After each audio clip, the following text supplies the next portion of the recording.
Hello guys, welcome to Backbencher Studies channel. In the last class, we have discussed representation of a system based on differential equations. So in this class, we will be discussing block diagram approach, which will be the output of this system can be written as summation of input system. So input signals can be we have to take this input signals and we have to manipulate by or multiplied by constant or weighted summation of these signals which leads to the output signal. Then we can simply write this as weighted summation of these input signals.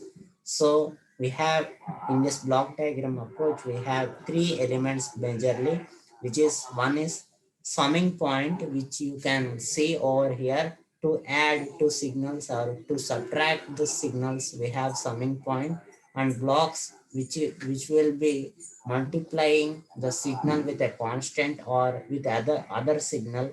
So to multiply the signal with the other, we have block, and we have takeoff point, which will be required to take the signal out for some specific operation, either to multiply or either to multiply or subtract or add or something. So we have this overall transfer function g of s. We can simplify all of these blocks to get this overall transfer function.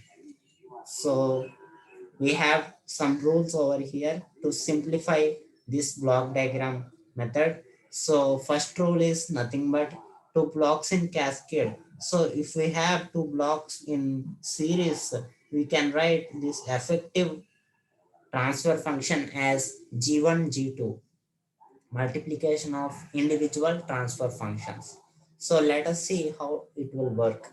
So if we have this input r and the output of this first block is y, and this will be the input to the second block, and the c will be the output of this final second block. So we can write g1 is equal to y by r, which is nothing but the ratio of output to input of this first block.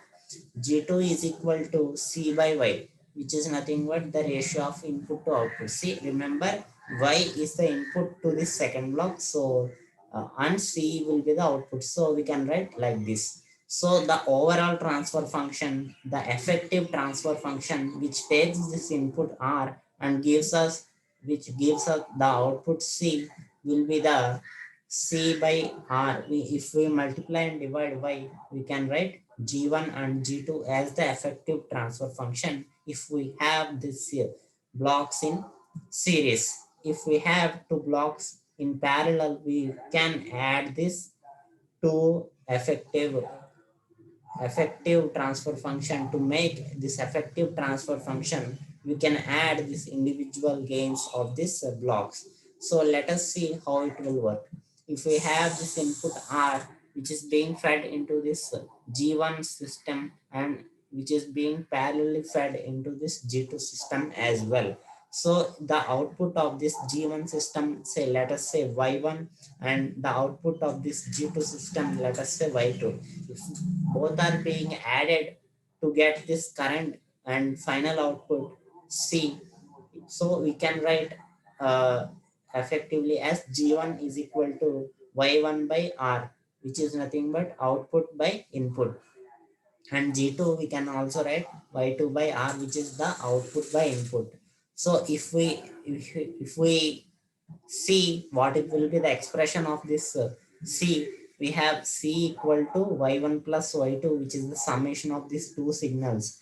So C by R we can write as y1 plus y2 by R, and if we split this into twos, we have g1 plus g2, thereby giving us a parallel combination with a summation of two individual loop gains. So coming to the next equation and coming to next rule, we have the closed loop transfer function can be solved using feedback as follows. So this is what we call as feedback, and we have already seen that this will be added to an advantage. So if we have negative minus sign over here, the error being subtracted the error being subtracted or the current output being subtracted gives the error which will make this negative feedback. So if we add this whatever being ch signal, like the output measured signal, if reference with respect to this reference, if this is added, so we can say that it will be a positive feedback signal. And we have unity feedback signal, that is we won't manipulate this output in terms of h, we will just and put place h equal to 1, we can get this. So how it will be arriving at this point, let us see.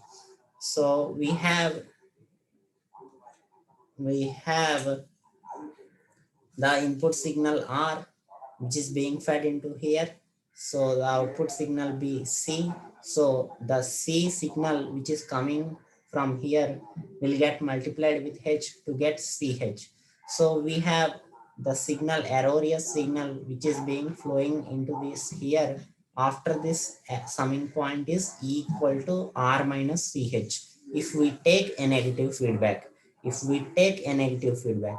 So if this R minus CH is being fed into this G block, then the block gain will be multiplied to get C. So we can write C as the erroneous signal, which is the input of this block G multiplied with this block gain G. So if we substitute this value E equal to R minus CH over here, we have C equal to GR minus GCH. And if we do some modifications over here, we have C by R is equal to G by 1 plus GH, which is for negative feedback systems. So if we take a positive feedback system, we can have G by 1 minus GH over here. And if we take a unity feedback system, that is H equal to 1, no manipulation being done at this feedback path, we can have G by 1 minus G or 1 plus G based on this plus or minus, which is nothing but positive or negative. So that's it for today, guys. I hope you have understood all of these rules, and in the next class we will be discussing very important rules. These are just basic kind of thing, and we can thereby solve examples regarding this block diagram reduction. Thank you, guys.